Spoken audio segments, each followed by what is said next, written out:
Good morning and welcome to Toilet Talk with Dina Lynn. It is Sunday, June 5th, 2022, and we have the pleasure of inviting our first guest into our Inner Sanctum to be sanctimonious with us. Please welcome Cogito Mundi. Hello. And of course, our lovely Dina Lynn with the obligatory side butt. Hello, good afternoon, whatever it is, wherever you are. Yeah, welcome to the Inner Circle. So, welcome and good morning. Today, what are we talking about? That's a really good question. Sphincters. Sphincters. Oh, sphincters.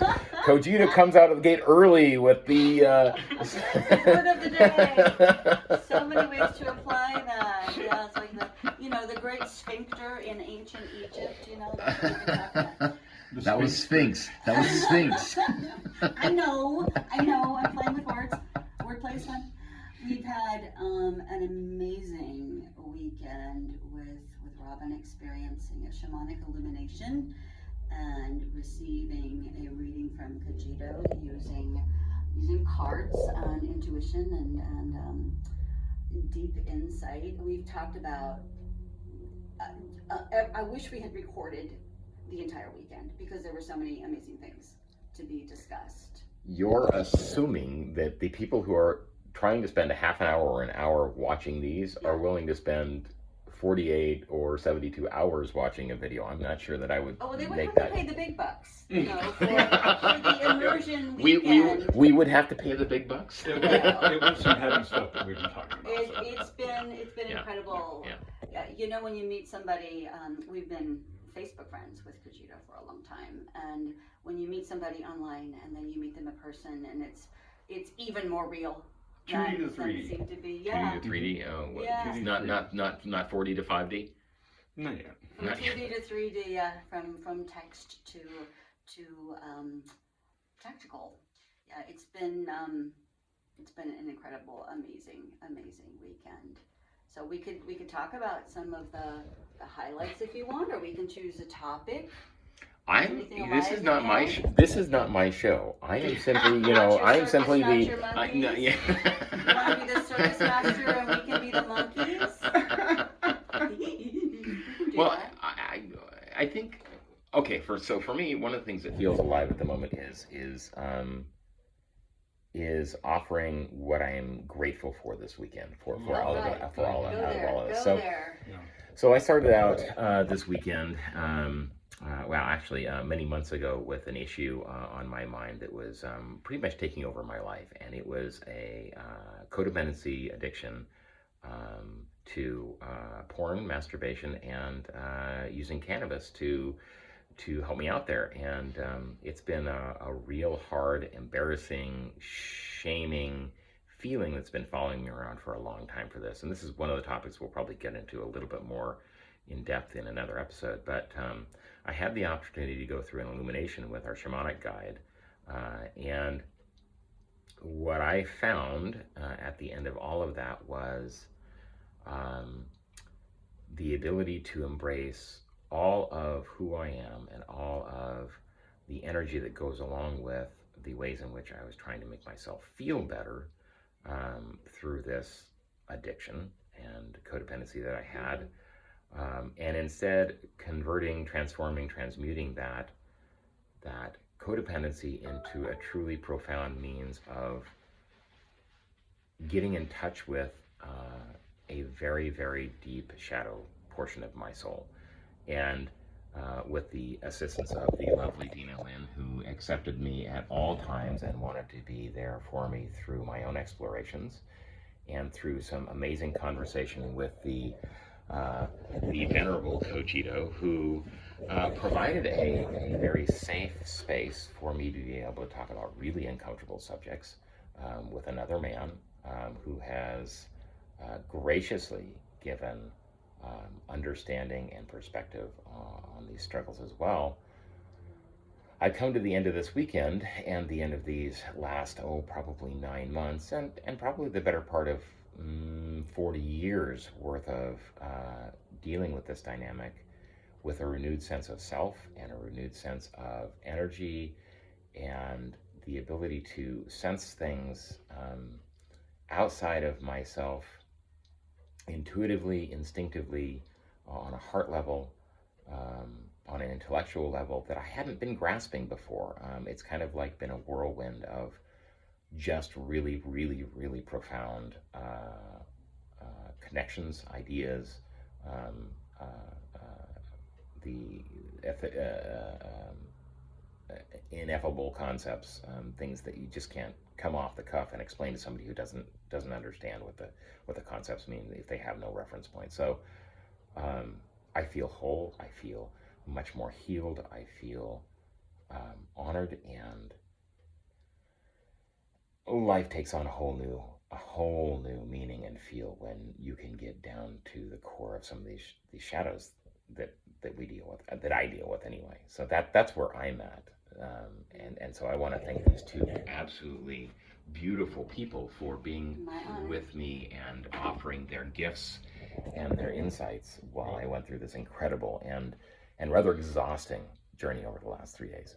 So that's me. Who wants to go next? I feel honored to have been a part of this weekend. And the bathroom.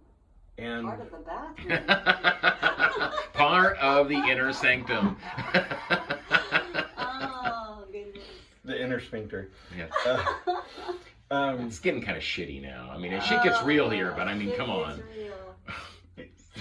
I apologize. Please continue.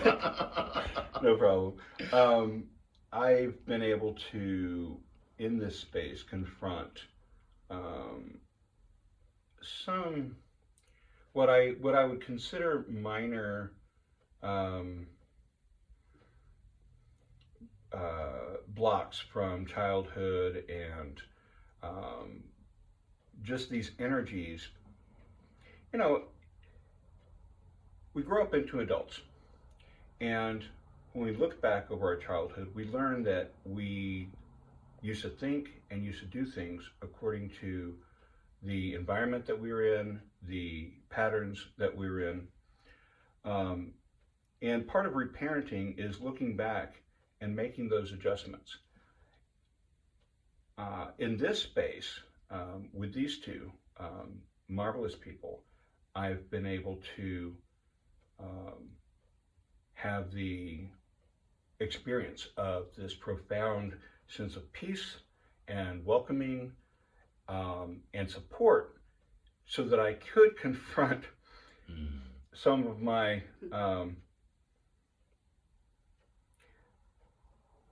issues, probably stemming from the past. Certainly the whole toilet talk thing does.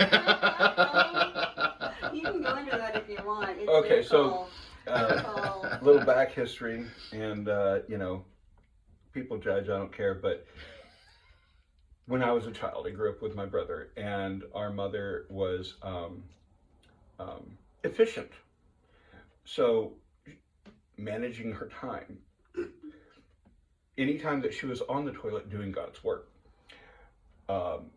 she would insist that we stand outside the door with the door open, and she would give us instruction and chew us out and tell us, you know, what she needed to say, because, you know, she could not wait to get off the toilet and tell us. I mean, it had to be done there. Maybe maximum psychological effect, I don't know. But so to speak. I had totally forgotten about that until I was invited to be part of a toilet talk. Well, hold on. Let me interject. Okay. So you know, Rob and I have been doing these for a while, and Cogito is coming to visit. So I assume he has seen our toilet talk. So I asked him. I said, "Have you watched our toilet talks?" And he goes, "Actually, no. I find the concept rather triggering." And so he tells me this story, and I'm thinking, oh my God. So of course, his very first toilet talk has to be the one that he's participating in. So yeah, be careful what you're scared of. You might have to go face it. All right, continue, sir. Yes, please. I think that's exactly it. The universe will bring to us a malitito, a small little bad thing, like a grain of sand in an oyster, and it forces us to rub it and rub it and rub it until we have a pearl. So, the malitito can be something from our past, it can be our memory, it could be a trigger, it could be a block, it could be an issue that we're working through, it could be a person, it could be a place. And this comes back to self-awareness and self-responsibility. If you're aware enough to know that that you're feeling gritty, if you're aware enough to know that there's something not quite right, don't run from it. Our culture is addicted to comfort. Addicted to comfort. So the real human experience is not comfortable. It's not comfortable to give birth. It's not comfortable to die. It's not comfortable to go through stages of life and changes. We're not here to be comforted. We're here to frickin' learn, right? And grow. Yeah. Life does not happen without challenge. No, it doesn't. And if you approach life thinking that if you're not comfortable, then something's wrong, then you're literally making your own hell. You're living a life of escapism. Yes, yeah. Right. Because life is not supposed to be comfortable. It's not organically comfortable. And, the gurus would say that life becomes comfortable when you give up trying to make it comfortable. Yes. Right? Divine irony. Yes. Yeah. Yeah. And it's because it's not about external things, it's about internal things. Right. Right? So if you have what you think are external things waking you out, you need to look inside and find out what are those internal things that are being pushed, triggered, etc. Stay with that. Rub it, rub it, rub it, rub it until you have a pearl. And then give it away. Wow. Yeah, the external is only a reflection of what you're struggling with internally. Absolutely. Yeah. And to repeat Cogito's message here, I think it's really important. It's not that life can't be comfortable. Moments, But anyway. if all you're doing is searching for comfort, then you're missing the opportunity to actually find true comfort, true resilience, true harmony with the things which actually make life worth living, and those always have challenges inherent in them. Yeah. Can I share something I found? No. It's my potty. I'll preach if I want to. Yes. So Music and dance provided by Cogito Mundi. while we were getting ready and I was sitting here on the toilet doing the other things one does when one is on the toilet. Wait a minute, there's other things that people do on the toilet aside from toilet talk? I've heard. Okay. I've heard. I can't attest to this. Anyway, sorry, keep going. I found a quote in my Facebook memories, and I love it when my past self plants treasures for future me. And so me, previously future me, gets to read this, and it's perfectly in line with this. I was trying to read it earlier, but I'm gonna read it. See if you can grok what I'm saying here. This is an excerpt from Spiritual Graffiti by author Jeff Brown. The inner monsters we distract from are not nearly as dangerous as the monsters we create to avoid them.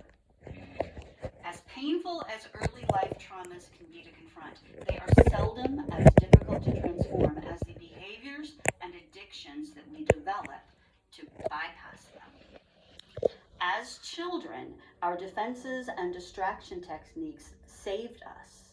But as adults, they become a self-fulfilling prophecy, concretizing and locking us in with our early pain, blinding us to the fact that we are now better equipped to work through our memories than we were as children. It may have seemed insurmountable back then, but it no longer is.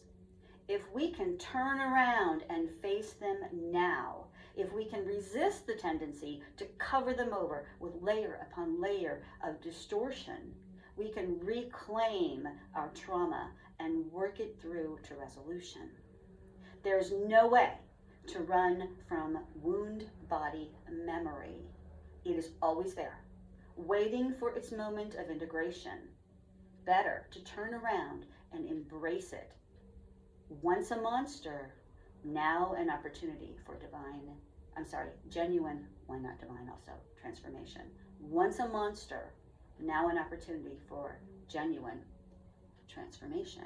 And that's what we're talking about right here. Having the courage to face the things that once threatened to destroy us, ways in which we compensated then, saved our lives then, or at least our sanity. But now, those ways that we compensated bite us in the ass, and not in a good way, so that we become slaves to the compensational means. The things that once saved us are now can destroy us. Yeah. They can destroy us. Yeah, and we can befriend the compensation ways, the addictions, the ways that we're covering over our pain. We can befriend those, as well as that hurting child, and learn from the trauma that grit that has become now the pearl. Yeah. Nice. Pretty cool, huh? Nice. The universe sets us up with fun stuff to read. I like the rewording, the accidental insertion of divinity for genuine. Right. Because by very definition, the genuine will be divine. Yeah. And divine and the is divine genuine. will be genuine. Yeah. That's true. Yeah. So do you have any particular gratitudes or anything you wanted to express for the weekend? Yes. It was wonderful for me to this relationship with Robin. Him. This 8.5 year transformative thing. And somewhat pain in the ass at times. In the good way. In that divine transformation way, right? The relationship that we have is amazing and not normal, because don't use the N word on me. And the connection I've had with Cogito was also genuine. So I had a reading from Cogito a year ago that was very timely and very important. And I was so impressed with his abilities that I immediately purchased a session for Robin. And all year, it's been this, hey Robin, is it time to cash in on that session with Cogito yet? And it just wasn't. So now he got to have it in person, which is, I'm envious and grateful both at the same time. But being able to see these two men who are their own unique people, but to see them merge and blend so well with like-mindedness, like-spiritedness, and mutual respect between them. These are two stellar, awesome men. And I get to have Robin as my partner. I get to have Cogito as my beloved friend. And it felt like instant family. It really did. Yeah. I mean, no awkwardness. I'm on this spirit walk, traveling the U.S. and looking for the wild places outside and within. And I say that because I make camp, I break camp. If I stay with friends, it's a few days. But there are very few people that are able to not make me, but able to arrange an environment and the energy that is so welcoming. And here I felt just like walking into family, like better than family, because we can't choose our chosen family. Chosen family, cool. And it really felt like I was meeting some long lost friends from past lives. I mean that like coming home, kind of like that feeling. And it's a feeling that I am not. I don't expect it. I don't anticipate it. Especially when I'm traveling outside of my normal places that I haunt and stuff. And when I find people that I only known online, who then we have an instant connection, and an instant mutual respect, and it's just been mind blowing. It's been amazing the amount of acceptance and reflection that I've seen here. Yeah. The two of you are able to mirror and reflect back exactly what I need to experience. And I get the impression that I'm able to do something similar for you guys. Oh, yeah. Mm-hmm. Yeah. And so this whole weekend, I do wish that it was all taken. I mean, Profoundly like, fun. this has been the highlight, one of the highlights of my spirit walk. Seriously, like, this is like the freaking icing on the cake kind of thing, because, you know, 3 intensive days of wake up, boom, start right into the metaphysical work. Yeah. And then it goes all day long. Like, we had to remind ourselves to eat. We had to remind ourselves to go walk. And then we get so tired, we sleep, wake up, do it again. Right. And it's there was never this sense of obligation or this sense of, oh, let's look for content. It was always just who we're being in the moment and flowing with it. And zero awkward moments. Zero. Nothing No. like, oh, what should we talk about? Should I entertain him? Until now. Until now. It's not even happening now. This is just a taste of how real it's been the whole time. Or smell. A smell. Kidding. There's nothing going on here. Pay no attention to the woman on the toilet. She's just sitting here. it's all roses. Seriously. And that's not the potpourri we're talking about. Right. Or potpourri. Potpourri. Yeah, potpourri, potpourri. Well, there's that too. Oh, okay. So, there's so many cool things happen, but Oh, the bee also. yeah, I gotta talk about the bee. So we were talking about totem animals, spirit animals, ways in which we relate to the environment around us. And at one point I looked over at the window that was behind Cogito where he was sitting, and I said, there's a big old beetle crawling up on the screen outside this window. And it was raining And and, it was and raining. icky outside. It's been a rainy weekend. And I went to look closer, or Cogito looked first. He goes, it's a bee. But it's like a big honking bee. So went over and looked at it, and he's a bee man. So he's describing what kind of bee it is, and he's looking at its abdomen, he's looking at its head, and he's figuring it out, and he says it's either a bumblebee or a carpenter bee, and then he realized it's a bumblebee. Yeah. And it's the kind of screen.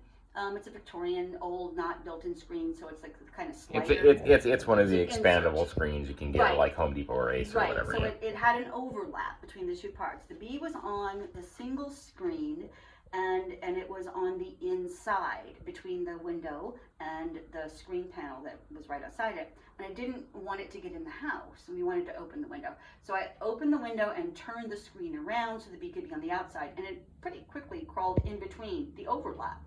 And then it just stayed there. It just stayed there. And All night into the next day. All So it was there night. probably close to 24 hours. yeah, 24 hours of hanging out on this thing. And I thought today when I saw it, I said, oh, look, it's still there. And I'm thinking it's dead. And it's like, oh, this is where the bees come to die. It's not a pleasant thing. And I got up close to it. I opened the screen and I blew on it. And its abdomen started pulsating. And then Robin had the idea. He's heard recently. Yeah, so I've heard recently about bees, getting into distress and needing nourishment, and so there's a thing running around there that says basically you can feed bees with a little bit of sugar water or honey water when they seem to be in distress and not moving around, especially if they're single bees like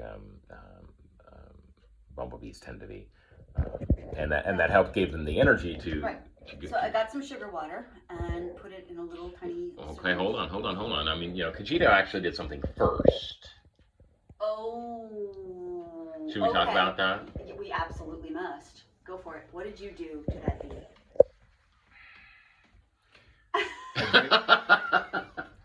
I gave it some cannabis smoke. Yes. Which is why we were opening the window. Right. In case my landlord is watching, we were opening the window. No smoking in the house. Just in case my landlord watches me. There we go. Well, they say that to wake up bees or whatever, you smoke them. So, I mean, the only smoke that we have available. And so... Use what you got. I mean, I use it medically, so we have to exhale. So I exhaled on the bee. And the bee like woke up. And he's like, oh, and he starts doing this dance. He's like going in a circle. He like rotated 360. He was communicating something. something. He was communicating That's how they something, do it. yeah. And then he goes up and down. So I blew some more. And he's like, oh, yeah, man. And he starts going around in little circles. And that's when he comes up with the dropper of sugar water. And so we hold it and we drop some on him. And he's like cleaning his face and drinking it, and then he comes over to the edge and he's literally drinking it out of the dropper. Yeah. And then like his abdomen starts pulsing and he's like, his wings are like vibrating, and he, all of a sudden he just moves and flies away. He didn't have the energy. Yeah. We gave him the energy. Yeah. Woke him up. Yeah. I don't know why. I mean, I've never had a bee do that before, and the three of us were here, and it's almost like whatever collaboration we had going on, another creature knew that it could get what it needed from this, I guess. I mean, some people might have taken a fly's water and killed it, and we wanted, I thought it was dead, and I was a little sad. I mean, it was separated from its hive. Right. It was raining out. Right. It was tired. Mm-hmm. Couldn't fly. How did it know to land on this screen? Right. Had it landed on a different screen, you know, Who knows? who knows? And so we helped save a bee. But also we researched this and we learned that bees do like cannabis. Yeah. And it's not about pollinating, because cannabis plants pollinate by the wind. Bees will literally take the stuff from the cannabis flowers and make honey with it. And then you have cannabis infused honey. Yeah. Naturally. Right. No processes. Right. This technology used to be used a long time ago, and we've lost it. And so now it's time to recover it. And it helps the bees. And they it does help the bees, thrive. yeah. They're That's talking their about food. scientists using cannabis fields intentionally to give the bees a more sustained way of life, to save them, because we're killing them with what we're doing to the environment. So that's Yeah, well, cannabis and hemp both grow at an incredibly accelerated rate, especially here in this area. We're in the Willamette Valley in Oregon and western United States. And among other things, the amount of plant matter and biomass that we can get out of cannabis and hemp is like 1,000 times per acre what we can get out of any other similar renewable resource like lumber or some other crops. And it just does, the cannabis and the hemp have such flexibility and the ability to do so many things with both the plant fiber as well as the food food grade, structure, and hemp the was environment. at the beginning of our nation's history until the late 1800s. Hemp was the #1 cash crop in the United States. It was required. Yes. And they discovered technology on hemp, when it's processed, can be stronger than steel. So there were cars made out of hemp and that ran on hemp fuel. But the oil barons didn't like the idea, so that got... Believe it or not, it wasn't actually the oil industry which actually ended up creating the problem with cannabis and hemp. It was actually the paper mills. Seriously? Yep, the paper mills. The paper was reliant upon wood and wood pulp. Oh. And so when they discovered that the wood pulp would make paper as a byproduct of creating lumber, Okay. it was the paper industry that actually put... It wasn't all the way on him. Oh, sorry. It was half of Cogito, and half of Cogito is not as good. Is as it this half or is it this half? Ooh. There we go. Okay. We don't want to scare them. No. Which side? There was something I was going to say about all of that before we got into I mean, that. the paper and stuff, you can make paper out of hemp. You can. Yeah, you can. And Yeah. plastic. You can make a plastic that's biodegradable out of hemp. It's like you can eat it. There's so many different ways, but it's the war on drugs. Eat the hemp, not the plastic. Yes. The war on drugs in the 70s as a result of the experimentation of the 60s. It's a misnomer. I mean, pretty much the powers that be did not want the average person to start thinking beyond their little regimented lives of conforming and obeying the civic laws. They didn't want us thinking for ourselves, thinking outside the box. So the war on drugs has been a blight upon us as humans, because the plants come from the earth. They're given as medicine, and they're to be respected and used with responsibility, not just for fun and games and escaping those early childhood wounds that we need to face. They're meant to be vehicles to help us face what we need to face and to grow. Right. And probably in another episode, like I said, like I mentioned, we'll get into how I personally have used that to help me, assist me in my journey of self-discovery with some of my issues. And I don't know if Dean and Lynn will have had that experience yet or not. But we might be able to remote toilet talk with Cogito at some point, via Zoom. We're going to have to. Yeah. So. Can you imagine all of us on our toilets in different places of the country? Oh my word, that would be neat. Wouldn't that be wonderful? That'd be just bizarre, but that'd be cool. So are you, let me check in with you here. Are you, how are you doing with your whole talking to a woman on the toilet trauma trigger? Yeah, I'm good. I think I'm past that, actually. It's kind of like you said, exposure therapy. So can you transition from this place of accepting being around somebody on a toilet to actually being the person on the toilet?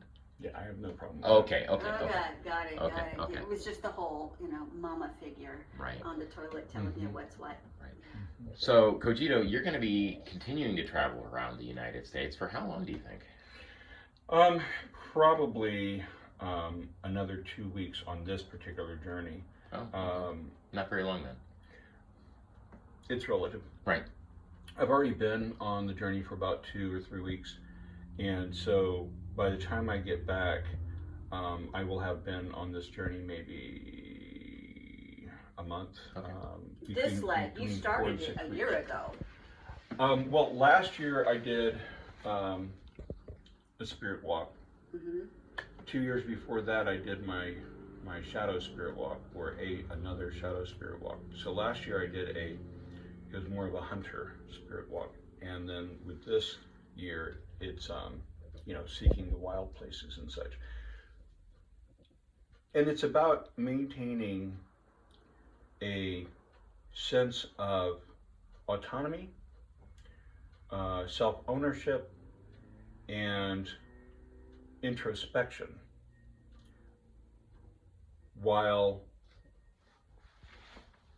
working to stay in a mindset that is connected to the divine out in nature. And the things that come up on a spirit walk like this remind me to look inside and find out, why is it triggering, why is it troubling, why is it difficult, etc. Some of the things that I've learned so far is that I need way less than I actually think I do. I use way less than I actually think I do. I am so much more than I actually usually think I am. And I do have the ability to maintain or recover my peace even after I become imbalanced, right? People can be triggers, loud noises, technology, highways, anything. Driving itself can be stressful.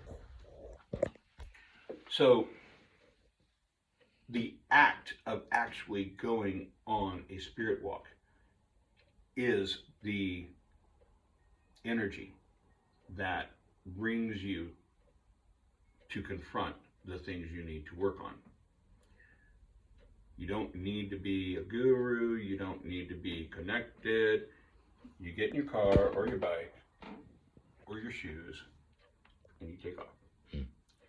And the idea is to spend as much time alone as possible and to examine during that time your relationship with yourself and the world. Following Great Spirit, the universe brings to you the things to work on. It's not like you have to take the whole damn cart and, I got to work all this out before I can get back. No, it doesn't work that way. Life knows how to meet you where you are with what you need to be confronted with. The universe absolutely does that. Yeah. You get set up with upsets. Yeah. So that you can go inward. The first week of the travel, it was, save for my first 3 days were great, but after that, it was like 4 or 5 days of straight rain. I'm originally from South Texas, and when it rains in South Texas, it's dangerous. Flooding, you get carried away in cars, people die. So I have a innate fear of rain, especially storms. If it's sprinkling or whatever, that's fine. I just don't like being wet. I'm like a cat, you know. It's like, don't let me be wet. You know, and so what happens on the spirit walk? Fucking 4 or 5 days of straight rain. Set up the tent in the rain, break down the tent in the rain. I had to reestablish my relationship with rain. And something that was reiterated this weekend is that we can look at water as the divine. What if God is water? Right? What if the goddess is water? Well, think about this. It falls from the sky. It cleans the air. It feeds the plants. It cleanses us. Cools the temperatures. We can't live without it. We're mostly composed of it. It's within us. It's outside of us. Sounds like God to me. And so when I really grukked that, when I really got it, I was like, I am surrounded by the divine. And the fucking rain stopped. I swear to God, it was like a magic spell. I was out in the middle of the mist and it's blowing around, there's wind, and the trees are going, and I'm like, okay, I surrender to the divine. I am surrounded by the divine. And suddenly I'm standing there and there's no more wind. And I can't feel any more water falling on me. And I look around and the trees are still. And it's almost like a blue sky all of a sudden. Wow. You go, what happened? Wow. How does that happen? Cloud Woman has a way of listening. Also, when you meet the universe where it's meeting you, it'll be ready to move you to the next, right? What you resist persists. If you continue to try to avoid what the universe is bringing to you, then you will continue to suffer. We create our own suffering. Address what the universe brings to you when it brings it to you, and you minimize suffering. That's how I see it. Nice. So what jumped out at me just now, you were talking briefly about suffering. This thing you don't like is happening and you're resisting and therefore you're suffering. And you surrender to it and then it changes. It lifts. Because the point was, I assume, for you to surrender and change your relationship with rain. What's interesting is, I know surrendering can change a thing, but if I surrender for the purpose of trying to get the universe to comply with me, then it doesn't work. I have to surrender with no attachment to outcome, because surrender that is manipulative isn't truly surrender. So you had to surrender with no idea that anything would shift for you. It was just pretty much like, okay, this is what's happening. I'm going to go with what is happening. Right. And in the midst of that surrender, in the midst of our fear about what that surrender may mean, the reality is that if we surrender, we could die. That's the way it feels. Yes. There is death waiting in the surrender, and not just a physical death, or not the potential for a physical death, but there's the potential and the likelihood that if we surrender with the idea that this could kill us, that's when we find the change. That's when it comes to us. That's when it appears. Like dancing with death, you know, the divine. To die before you die. Accepting that death is a part of life.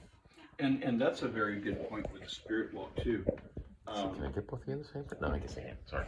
You're trying to get us all in at once? I was trying to get both of you in at once. Okay. But No, that's the important thing about the spirit walk too, because when you make a commitment to yourself and the universe that you're going to go out into the wilderness, be it a state park, national park, or just other wild places, by yourself. Yes, you are putting yourself at risk in your mind. I will tell you this, hands down, People are more dangerous than nature. You're safer in the wilderness than you are in an urban setting. Oh, yeah. Yeah.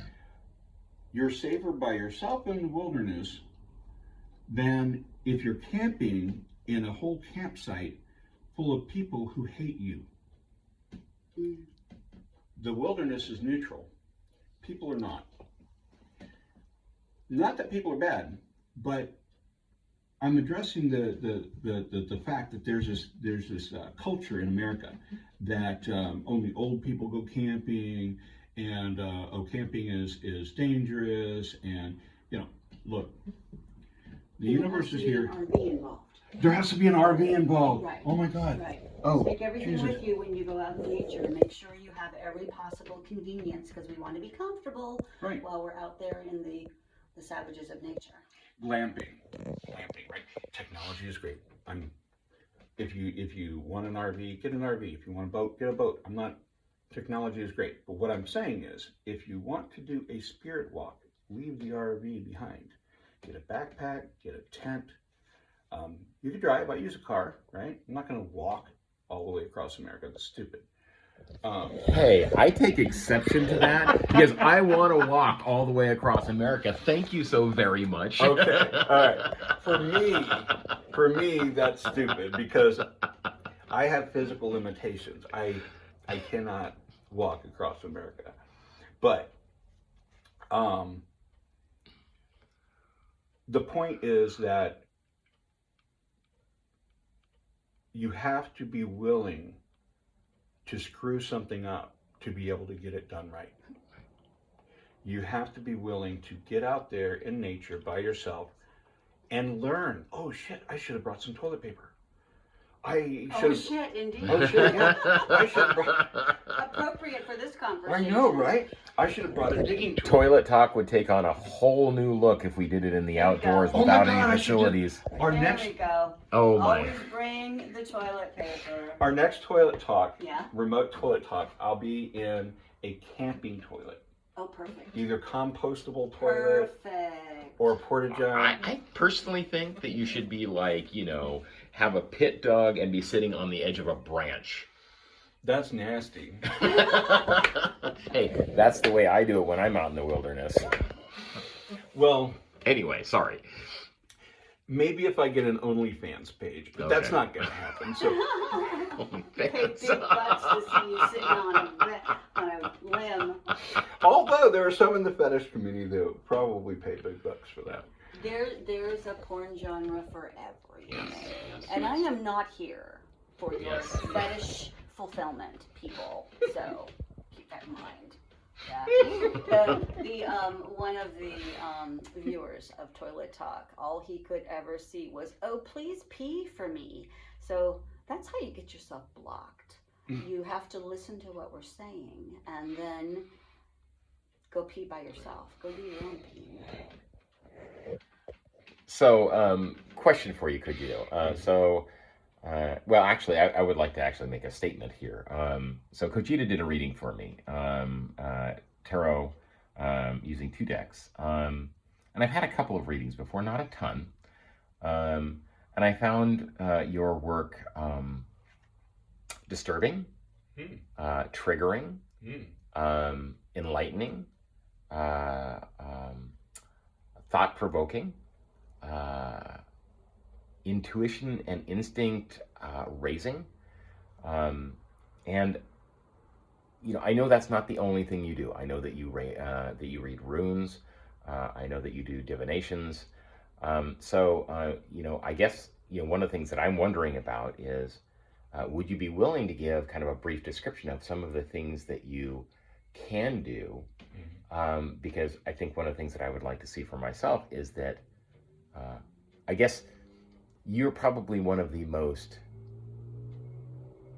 naturally intuitive people that I've personally ever met in this realm. Thank you. I think that there are a lot of people out there that claim to have the gifts that you do, that play a good game, but don't have the chops for it. Don't have the chops that you do. And so one of the things that I would like to honestly do is promote your work, if you don't mind. Big time. Wow, thank Yeah. you.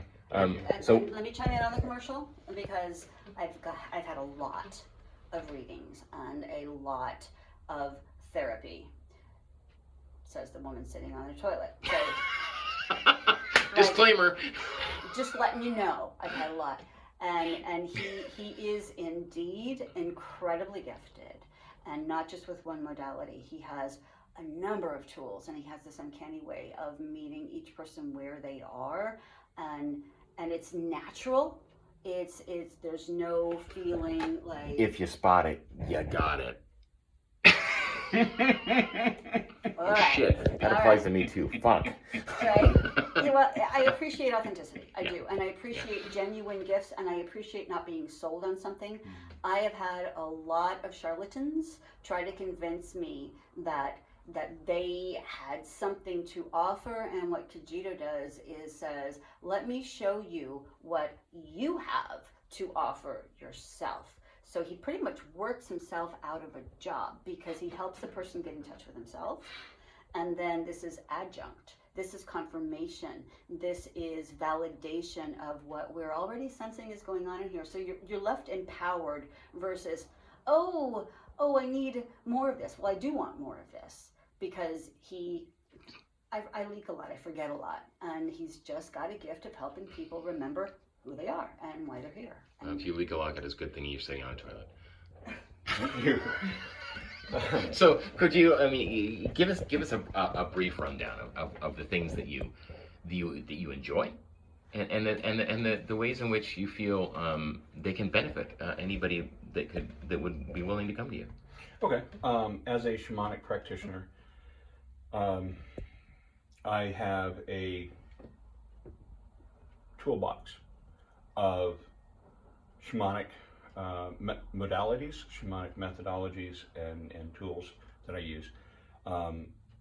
Everything from various kinds of divination, cleansings, limpias, energy clearings, energy body healing, from the energy body of the physical body to the emotional body, the astral body, and the karmic body. All of that is accessible and healable. Past life regression, past life healing, future life manifestation, reality shifting, metaphysics in general, especially metaphysical healing. I am a prayer warrior. Primary, like my number one purpose is being the intercessor for people who think they need an intercessor, and showing them that they can connect directly. I am not here to have a bunch of people who think that they need me to connect to the divine. I'm here to show you how to connect to the divine yourself. The work is yours. I can only take you to the water.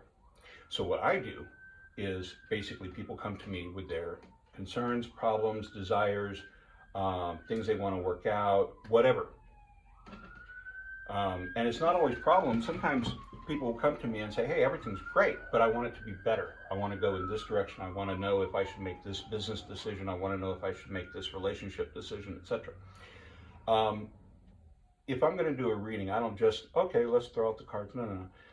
We look at the entire environment, all of the energy of the client or clients,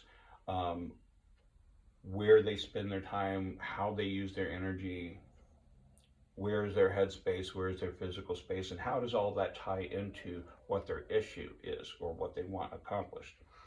Okay. If we go the reading route, then I can reveal all of it.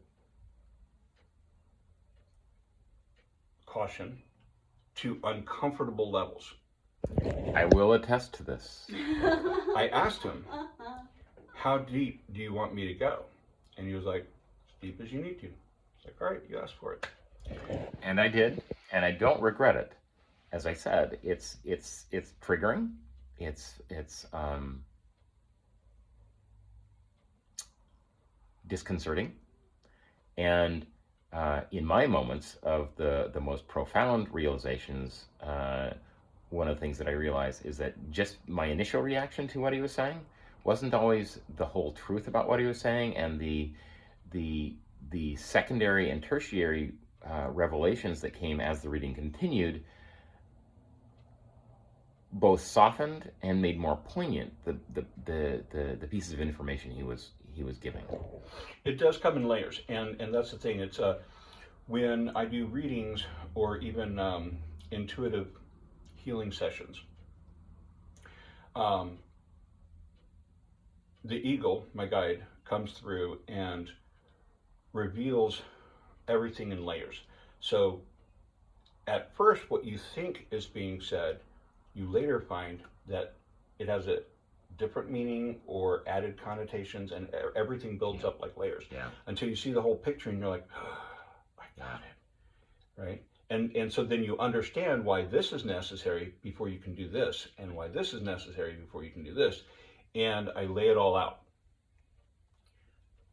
The universe lays it all out through me. Right. You're the person who has to then do the work based on the information that you have and what the universe is telling you to do with it. I also do paranormal investigation and clearing, but I approach it from a shamanic standpoint. I'm not the guy that's going to go in and, yell at spirits or paranormal phenomenon and try to goad them. That's nonsense. My opinion. What I do is I align with the energies of, say, the location of somebody has a haunted house, they're having hauntings, etc. I align with the people living there, and I cannot describe it other than the eagle removes the veil and I can see everything. And I can connect with the energies that want to connect with me. I can tell if there's energies that do not want to connect with me, but what's most important is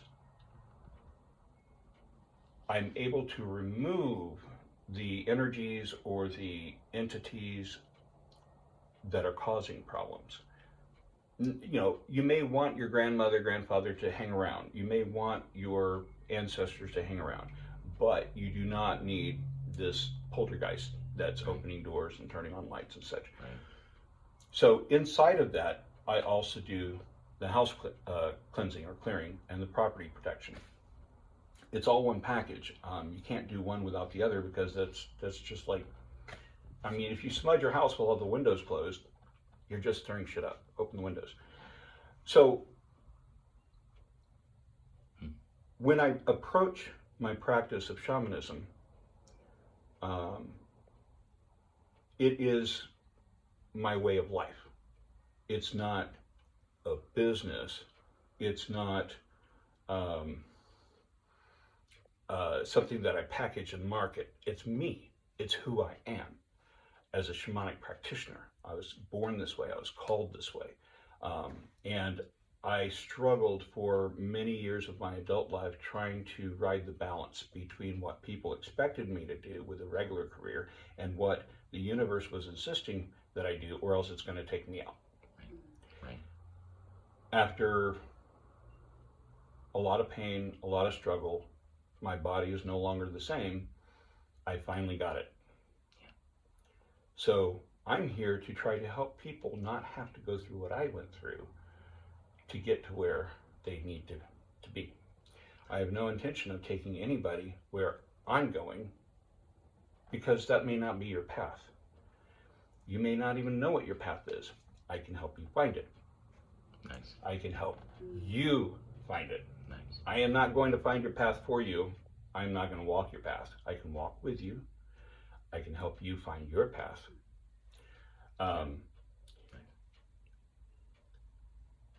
But in shamanism, there is something called radical self-responsibility. I will not do your work for you. This isn't a quick fix.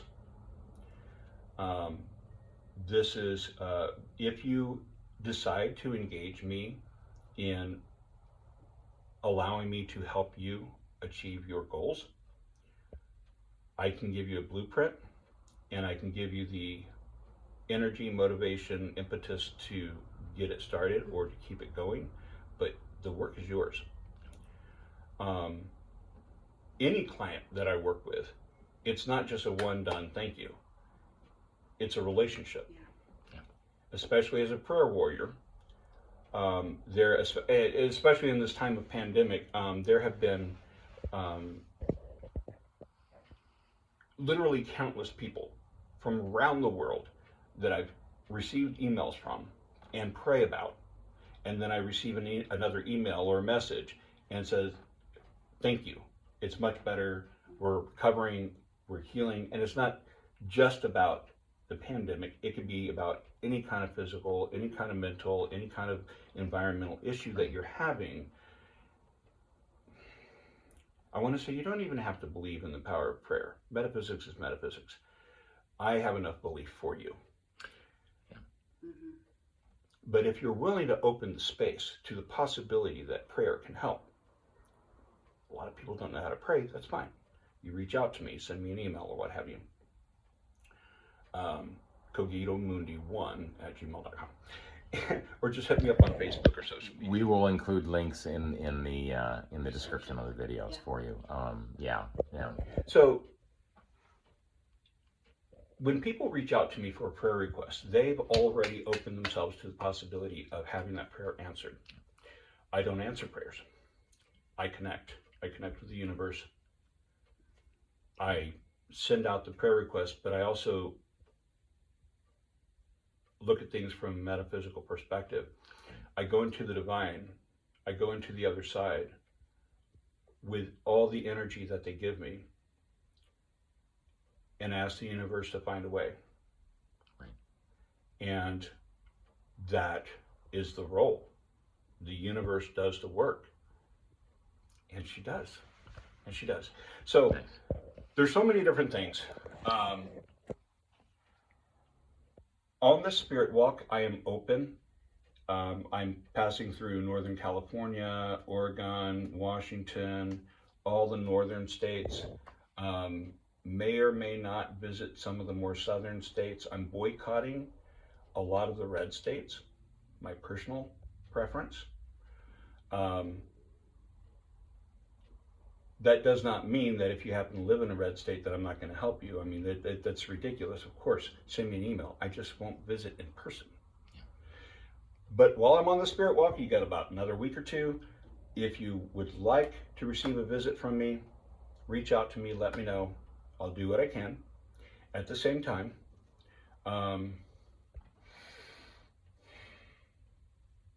there is something called sacred reciprocity.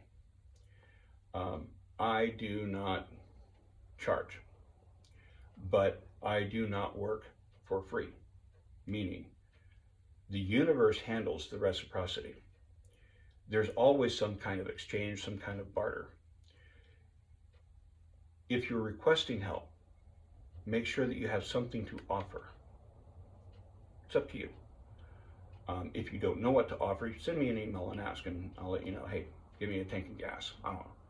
But in tradition, what would be offered would be some kind of medicine bundle, cannabis, tobacco, but I don't use tobacco, but only for healing and ceremonies. Not personally. I don't do nicotine.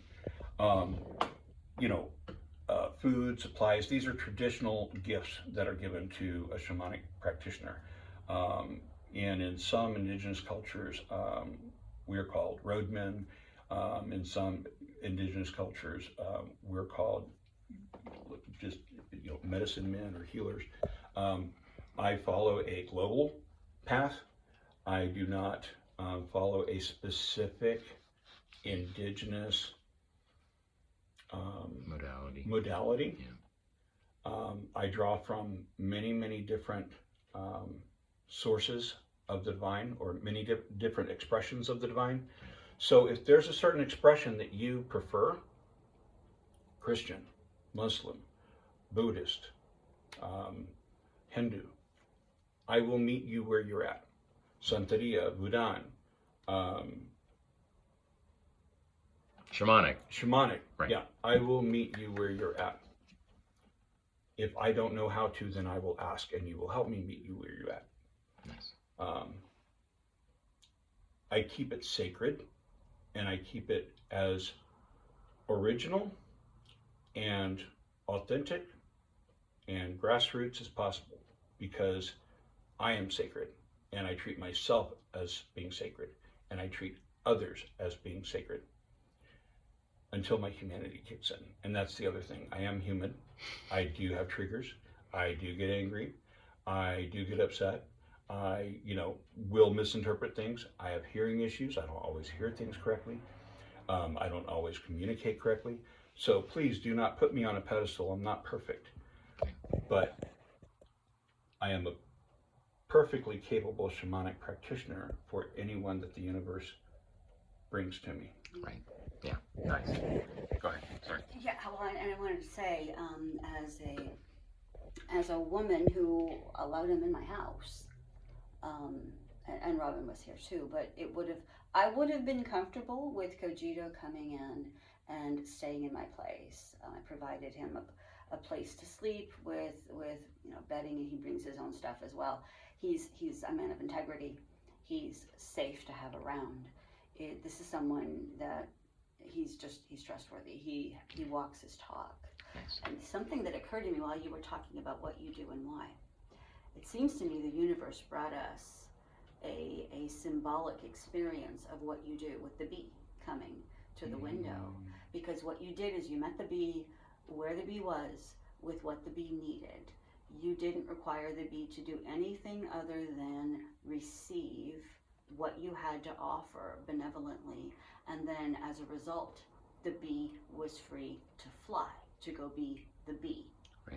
That is a beautiful analogy. I love how the universe provides that. Isn't that cool? It suddenly struck me when that happened, like, okay, here was this creature who was limited and suffering. It seemed to know where to go, and it got met with, you didn't even know what it needed. You just intuitively, instinctively gave it the smoke, and then Robin had the hunch to give it sugar water, and it got what it needed, and it was it wasn't trapped here as our pet forever, although I kind of like the idea of having a bee friend that just hung around all the time. It was meant to be a bee, to go be free to be the bee. So you're not trying to make anyone be anything other than who they innately are, but you're able to see what it is that they're needing to see, and you're able to show them. And then out of that, if they take the work upon themselves, this bee had to use its wings. Yes. And fly. Yes. You didn't carry it anywhere. Correct. Yeah. We gave it what it needed to be able to continue its mission. Exactly. To do what it can do. You just assisted it. It was here to be a bee. To be a bee. Yeah. And we did not bumble it up, did we? No, I don't think we did. No. Well, so I'm going to reiterate one of the things that Cogito mentioned last, and that is it's been my experience with what he's described about the experiences that he's had working with others, and the rituals and ceremonies that he's facilitated with others in mind, and also with me, that Cogito can meet you where you're at in multiple different modalities, combinations, or strictly in one area. And that's a real talent, a real gift. I wouldn't hesitate to have him back. I will not be hesitating to talk to him again about other journeys that I need to take. And there are some pretty profound ones that are still on my list. And I'm really looking forward to the opportunity to learn from you as well. So I hope that our paths cross in person many times in the future. And I want to give you the most profound thank you so very much for all that you contributed to my life in just a short period of time. So I'm going to wrap up with that. I hope that you all have a wonderful day.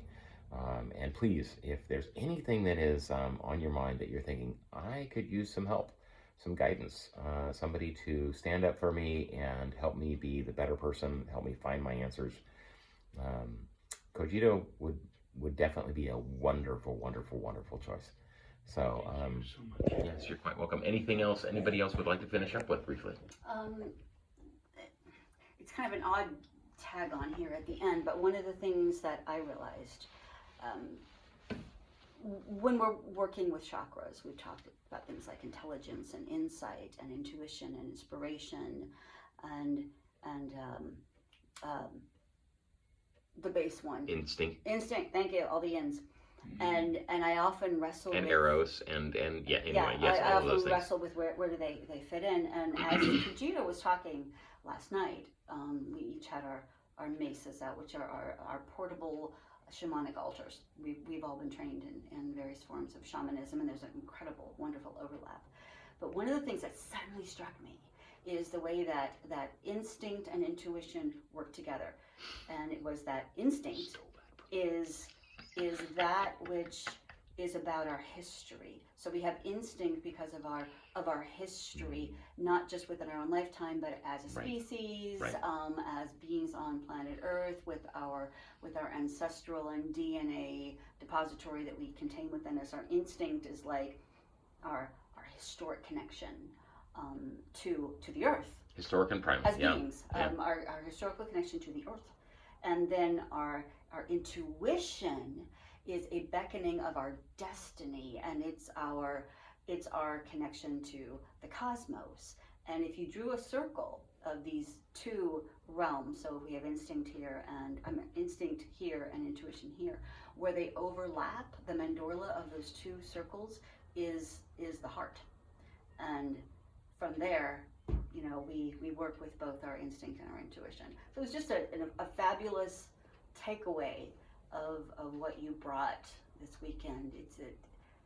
It was incredible to me the way we were firing off each other with ideas and building on things and little puzzle pieces that kind of made this bigger picture. It was amazing. So invite him to your house and let him in and let him do what he does, or do it online, or all the ways, you know. Because it doesn't have to be done in person. It can be done remotely. Whatever you're feeling in your gut, whatever your own instinct and intuition are telling you right now, use the resources around you. And let me add something to that too. Also, because it is obviously so much easier and faster to just send me an email and do things remotely, and we could have a video session, Zoom or what have you like that. That kind of modality can make it difficult to offer gifts. So I do have a Cash App, Cogito Mundi, the cash sign Cogito Mundi. If you wish to send donations of any size, that's perfectly fine. For this spirit walk, I am not putting any kind of price on anything. This is about sacred reciprocity. So if you have a question, if you want to consult with me, be sure to offer something when you ask. If you cannot, I understand. Let me know that you cannot, and we will address that too. Nice. Yeah. Nice. I never turn anyone away. Nice. Unless you're toxic. If you're dangerous or toxic to me, serial killers and narcissists need not apply. Thank you. Yes. I mean, we can't all three be serial killers, right? So. Right. The other thing is... Challenge accepted. The other thing is... I'm just sitting on the toilet minding my own business. Life lesson, remember, before you flush it, look at it.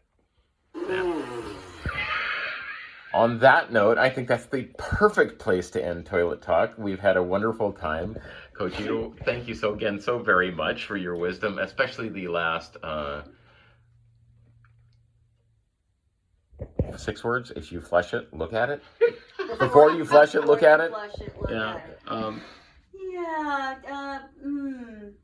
We'll see. I promise to not use the camera.